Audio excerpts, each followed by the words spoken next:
નમસ્કાર વિદ્યાર્થી મિત્રો, આજે વળી પાછા આપણે એક નવા લેક્ચર સાથે મળી રહ્યા છીએ. ભારતના બંધારણ સેશનની અંદર આજે આપણે એક નવો ભાગ જોઈ રહ્યા છીએ. અગાઉ આપણે ભાગ નંબર 16 જે હતો ઓકે કે અન્ય વર્ગો સંબંધિત મહત્વની જોગવાઈ જે કરેલી હતી એનો આપણે સવિસ્તાર અભ્યાસ કર્યો. મિત્રો એના પછીનો ભાગ એટલે કે ભાગ નંબર 17 આજે આપણે જોવા જઈ રહ્યા છીએ.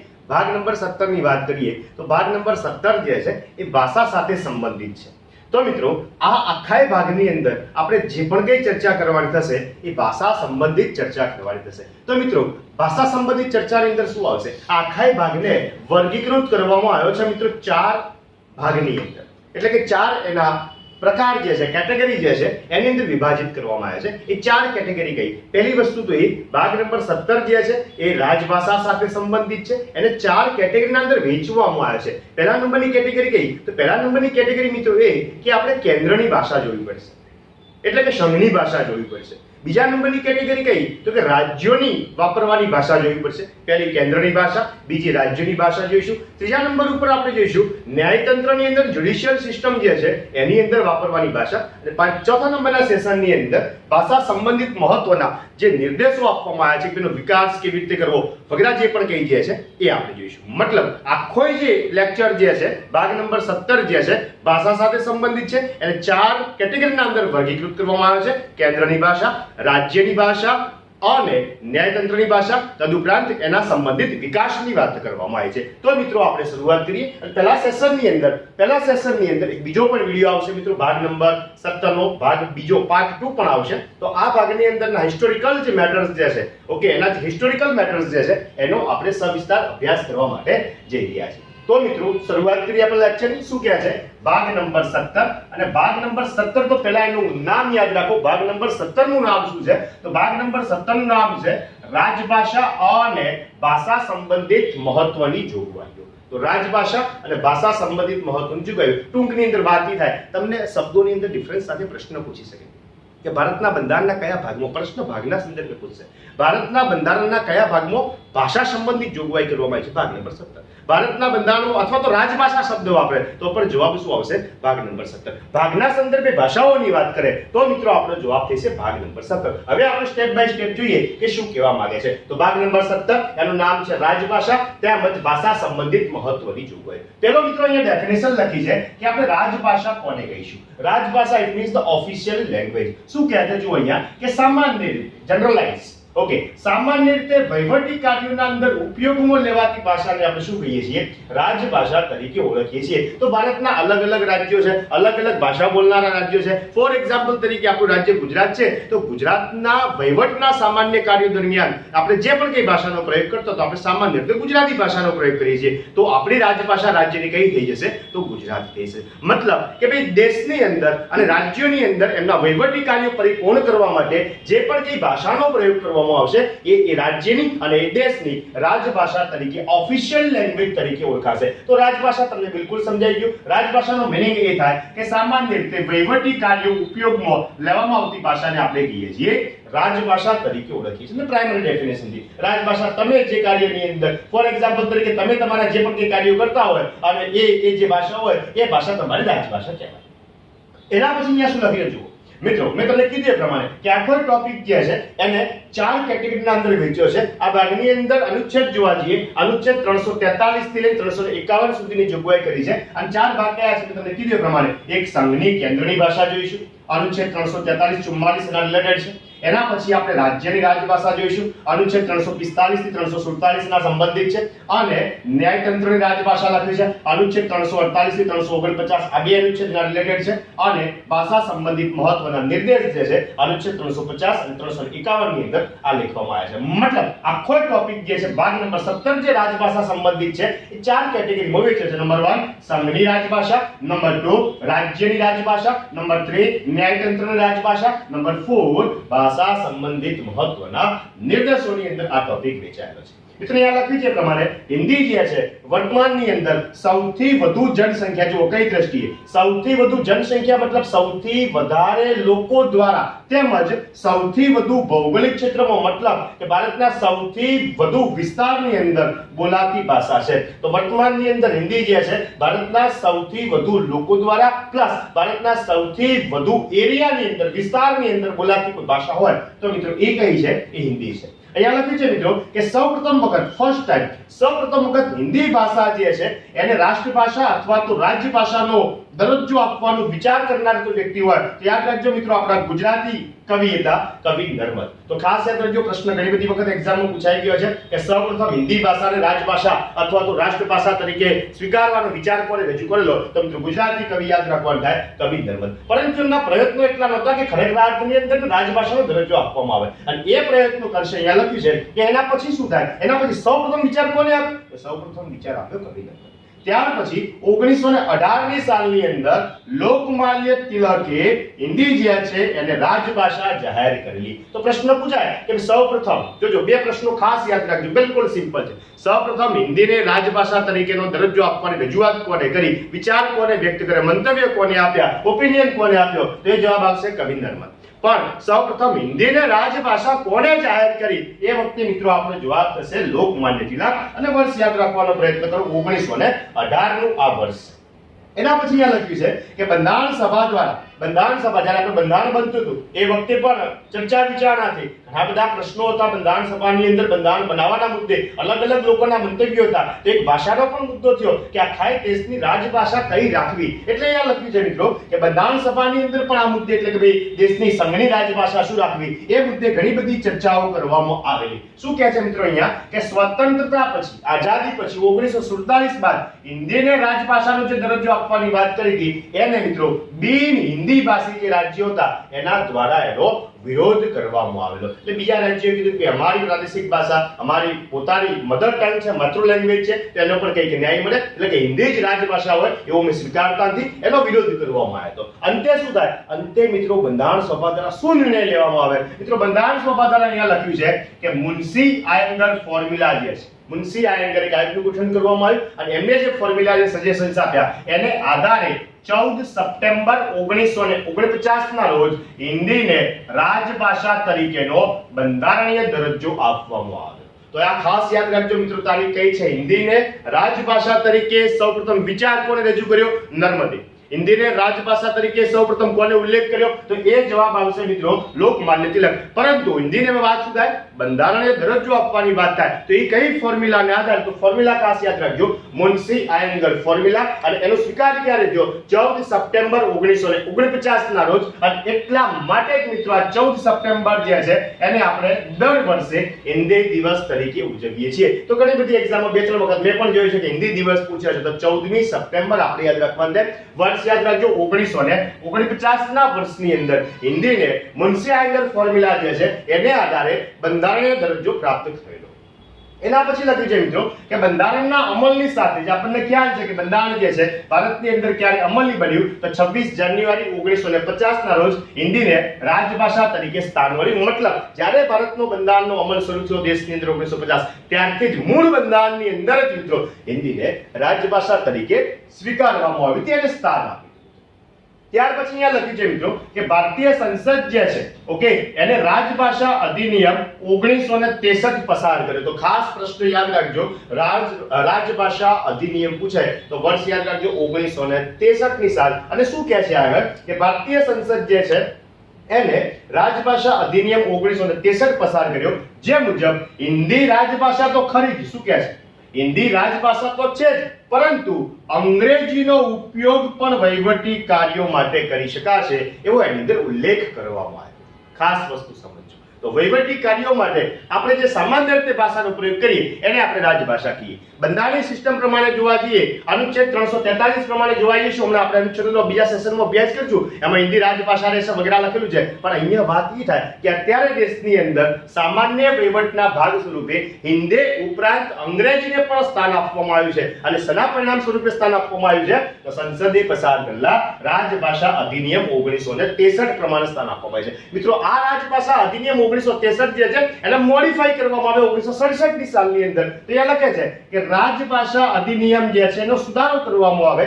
રાજભાષા સુધારણા અધિનિયમ 1967 ની અંદર હિન્દીની સાથે અંગ્રેજીનો ઉપયોગ જે છે એ અનિશ્ચિત કાળ સુધી સામાન્ય બનાવી દેવામાં આવ્યો. મતલબ એ કહે છે કે 1967 થી સામાન્ય કામકાજના વહીવટ દરમિયાન બંને ભાષાનો પ્રયોગ જે છે યથાવત રાખવામાં આવ્યો છે, હિન્દી અને અંગ્રેજી. મિત્રો અહીંયા બંને વચ્ચેનો ડિફરન્સ ખાસ આપણે સમજવો પડશે. પહેલા નંબરનો પ્રશ્ન એ નીકળે રાજભાષા અધિનિયમ, તો યાદ રાખો 1963. બીજા નંબરનો પ્રશ્ન એ નીકળે રાજભાષા સુધારણા અધિનિયમ પૂછે, ઓકે, તો એ વખતે જવાબ થશે 1967. પ્રશ્ન એ પૂછે કે હિન્દીની સાથે અંગ્રેજીનો સમાવેશ ક્યારે કર્યો, તો એનો જવાબ આવશે રાજભાષા અધિનિયમ 1963. પરંતુ હિન્દીની સાથે અંગ્રેજી અનિશ્ચિત કાળ સુધી લંબાઈ દેવામાં આવી, એનો જવાબ આવશે રાજભાષા સુધારણા અધિનિયમ 1967 આવશે.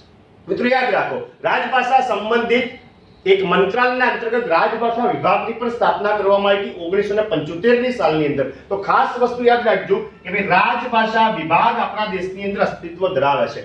રાજભાષા વિભાગ ક્યારે સ્થાપના કરવામાં આવી હતી 1975 માં, અને ત્યારે કયા મંત્રાલયના હેઠળ આવે છે, તો ખાસ યાદ રાખજો ડિપાર્ટમેન્ટ ઓફ હોમ મિનિસ્ટ્રી જે છે, ગૃહ મંત્રાલય જે છે એના અંતર્ગત આવે છે. તો આ પણ ખાસ પોઈન્ટ યાદ રાખજો. રાજભાષા વિભાગની સ્થાપના ક્યારે કરવામાં આવી હતી 1975 ની સાલની અંદર. વર્તમાનની અંદર રાજભાષા વિભાગ કયા મંત્રાલયના હેઠળ આવે છે, ઓકે, તો જવાબ આવશે મિત્રો ગૃહ મંત્રાલયના અંતર્ગત આવે છે. એના પછી મિત્રો અહીંયા લખ્યું છે કે શાસ્ત્રીય ભાષા કન્સેપ્ટ આપણે જોઈ રહ્યા છીએ, ક્લાસિકલ લેંગ્વેજ જે છે.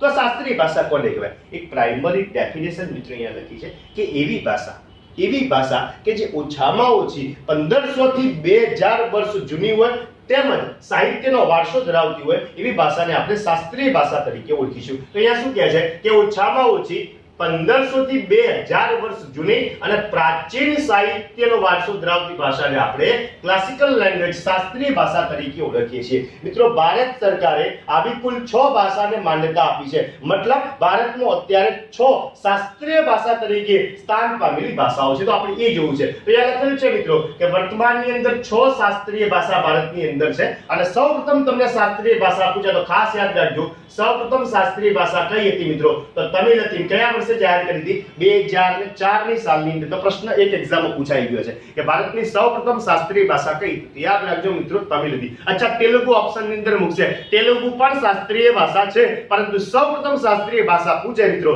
તો જવાબ આવશે એ તમિલ ભાષા હતી. એટલે ટૂંકમાં એવું કહી શકાય કે ભારતની સૌથી પ્રાચીન ભાષા, ભારતની સૌથી જૂની ભાષા કઈ? તો જવાબ આવશે તમિલ. અને તમિલને ક્યારે ભારત સરકારે શાસ્ત્રીય ભાષા તરીકેનો દરજ્જો આપ્યો, એનો ક્યારે સ્વીકાર કર્યો? તો વર્ષ આવશે 2004. ઉપરાંત તો પહેલી થઈ ગઈ મિત્રો તમિલ. અને ટોટલ કેટલી છે? તો ટોટલ વર્તમાનની અંદર 6 છે. તો અન્ય 5 કઈ છે અને કયા વર્ષે ભારત સરકારને શાસ્ત્રીય ભાષા તરીકેનો સ્વીકાર કર્યો એના વર્ષ સાથે આપણે જોઈએ. તો એના પછી મિત્રો બીજી શાસ્ત્રીય ભાષા તરીકે માન્યતા આપી હોય તે ભાષા હતી સંસ્કૃત, વર્ષ 2005 ની અંદર.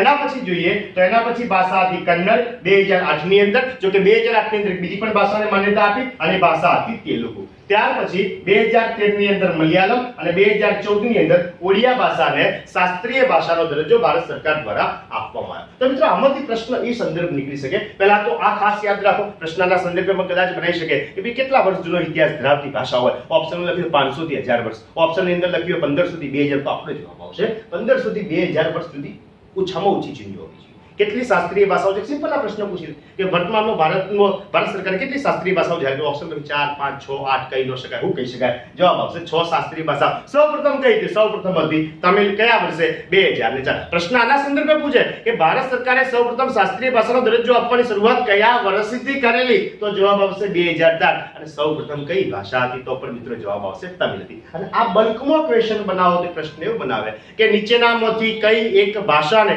ભારત સરકારે શાસ્ત્રીય ભાષાનો દરજ્જો આપેલો નથી? તો સાચા જવાબ કયા હોય? એક તમિલ હોય, એક સંસ્કૃત હોય, કન્નડ હોય, તેલુગુ હોય, મલયાલમ હોય અને ઓડિયા ભાષા. તો આ 6 ભાષાઓ યાદ રાખવાનો પ્રયત્ન કરજો કે જેને ભારત સરકારે શાસ્ત્રીય ભાષા. સૌથી છેલ્લે કઈ આપી પણ પ્રશ્ન બનાવી શકે મિત્રો. તો સૌથી છેલ્લે શાસ્ત્રીય ભાષાનો દરજ્જો જે આપવામાં આવ્યો હતો 2014 ની સાલની અંદર ઓડિયા ભાષાને આપવામાં આવ્યો હતો. મિત્રો અહીંયા લખ્યું છે પ્રમાણે 4 રાજ્યો લખ્યા છે. એક છે નાગાલેન્ડ, નોર્થ ઈસ્ટના રાજ્યો છે.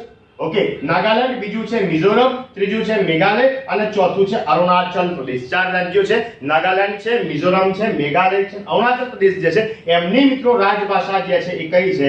અંગ્રેજી છે. તો ખાસ યાદ રાખજો અંગ્રેજી, કારણ કે આ 4 રાજ્યો લખ્યા છે, આ સંદર્ભે અંગ્રેજીના રિગાર્ડિંગ પણ પ્રશ્ન પૂછે કે નીચેના પૈકી કયા રાજ્યની રાજભાષા અંગ્રેજી નથી? તો આપણને ખબર હોય કે 4 રાજ્યોની રાજભાષા અંગ્રેજી છે. નાગાલેન્ડ છે, મિઝોરમ છે, મેઘાલય છે અને અરુણાચલ પ્રદેશ છે. જો કે અંગ્રેજીની વાત વધુની અંદર મેં એવી કરી છે કે જે બંધારણની 8મી અનુસૂચિના અંદર સમાવેશ થતો નથી. તો બંધારણની 8મી અનુસૂચિના અંદર જે ભાષાઓ છે એ પૈકી અંગ્રેજીનો સમાવેશ નથી થતો, પરંતુ ભારતના 4 રાજ્યો એવા છે કે જેમને અંગ્રેજીને પોતાની રાજભાષા તરીકે સ્વીકાર કર્યો છે. એ 4 રાજ્યો એટલે કે નાગાલેન્ડ છે, મિઝોરમ છે, મેઘાલય છે અને અરુણાચલ પ્રદેશ છે. મિત્રો અહીંયા મેં નીચે લખેલું છે કે ભાઈ માન્યતા પ્રાપ્ત ભાષાઓનો ઉલ્લેખ ભારતના બંધારણની 8મી અનુસૂચિના અંદર જોવા મળે છે. ખાસ યાદ રાખજો, માન્યતા પ્રાપ્ત ભાષાઓનો ઉલ્લેખ અનુસૂચિની દ્રષ્ટિએ પૂછે તો જવાબ આવશે 8મી અનુસૂચિ. ભાગની દ્રષ્ટિએ પૂછે તો જવાબ આવશે ભાગ નંબર 17. તો ખાસ યાદ રાખજો, માન્યતા પ્રાપ્ત ભાષાઓનો ઉલ્લેખ ભારતના બંધારણમાં 8મી અનુસૂચિમાં જોવા મળે છે.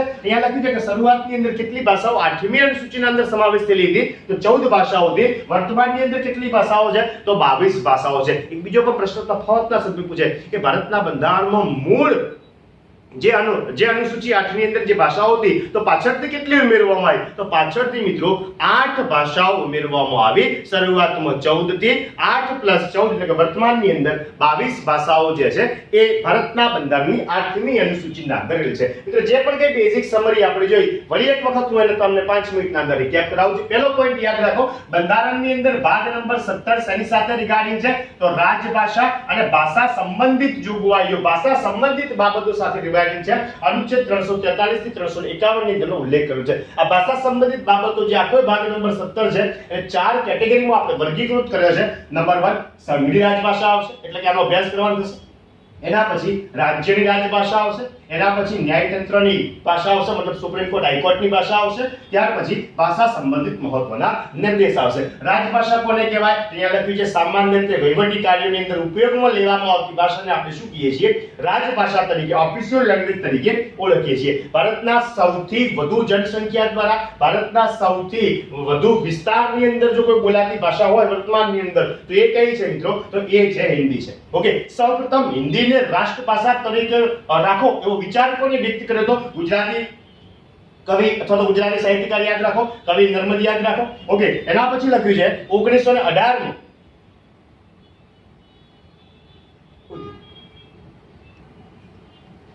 ઓકે, તો સૌપ્રથમ હિન્દી ભાષાને રાજભાષા તરીકેનો રાખો એવો વિચાર વ્યક્ત કરનાર વ્યક્તિ ગુજરાતી સાહિત્યકાર કવિ નર્મદ યાદ રાખો.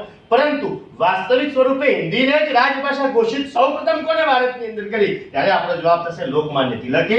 વર્ષ યાદ રાખજો 1918 ની સાલની અંદર બંધારણ સભાની અંદર પણ આ મુદ્દે ચર્ચા થઈ કે રાજ્યની, સંઘની, દેશની રાજભાષા કઈ રાખવી. ત્યારે અંતે જે નિર્ણય લેવામાં આવ્યો એ શેના બેઝ ઉપર નિર્ણય લેવામાં આવ્યો? તો યાદ રાખજો મુન્શી આયંગર ફોર્મ્યુલાને આધારે નિર્ણય લેવામાં આવ્યો અને એ પ્રમાણે 14 સપ્ટેમ્બર 1949 ના રોજ હિન્દીને રાજભાષાનો દરજ્જો આપવામાં આવ્યો. અને એટલા માટે જ 14મી સપ્ટેમ્બરને આપણે હિન્દી દિવસ તરીકે ઉજવીએ છીએ. જો કે ભારતનું બંધારણ જ્યારે દેશની અંદર અમલની અંદર મુકાયું, લાગુ થયું 26 જાન્યુઆરી 1950, એ સમયથી જ હિન્દીને રાજભાષા તરીકે સ્થાન આપવામાં આવ્યું છે. ક્લિયર? અહીંયા યાદ રાખજો મિત્રો કે સૌપ્રથમ તમને પૂછે કે ભાઈ ભાષા સંબંધિત રાજભાષા અધિનિયમ ક્યારે પસાર થયો? 1963. એમાં એવું કહેવામાં આવ્યું કે ભાઈ હિન્દી તો ખરી જ, હિન્દી તો રાજભાષા છે, એની સાથે અંગ્રેજીનો પણ પ્રયોગ કરવામાં આવે વહીવટી કાર્યોની અંદર, એડમિનિસ્ટ્રેટિવ જે વર્ક છે એની અંદર. ત્યાર પછી 1967 ની સાલની અંદર રાજભાષા સુધારણા અધિનિયમ પસાર કરવામાં આવ્યો. ની સાથે એવું નક્કી કરી દેવામાં આવ્યું, કહી દેવામાં આવ્યું કે ભાઈ હિન્દીની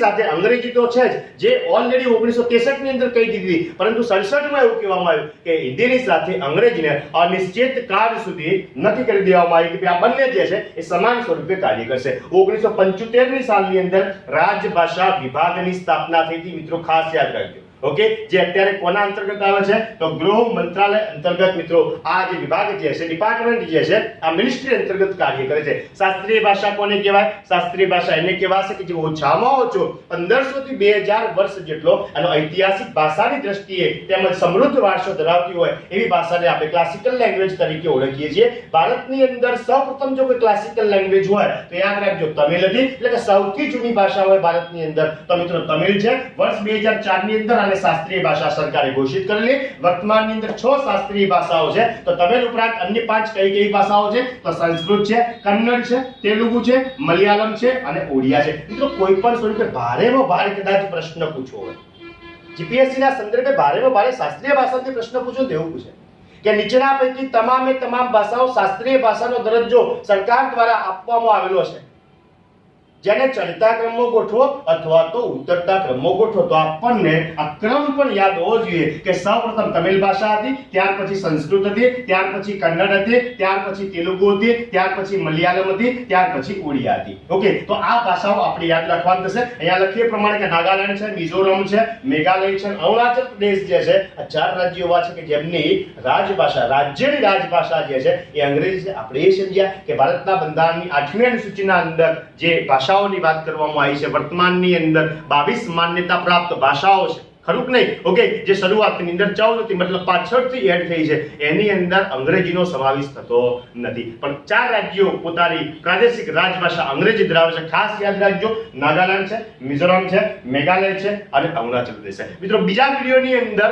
આપણે ભારતના બંધારણના ભાગ નંબર 17 રાજભાષા સંબંધિત મહત્વના અનુચ્છેદ 343 થી 351 ની અંદર જે જોગવાઈ કરવામાં આવી છે, જે 4 કેટેગરીના અંદર વહેંચાયેલ છે, એનો સવિસ્તાર ચર્ચા કરવાના છીએ. આ ખાલી બેઝિક એનો પ્રાઇમરી પરિચય તો આમાંથી પણ પ્રશ્નો પૂછાય છે, પણ અલ્ટિમેટલી આપણે વાત કરીએ તો 63% જેટલો અગત્યનો કન્ટેન્ટ હતો, હજુ 70% જેટલો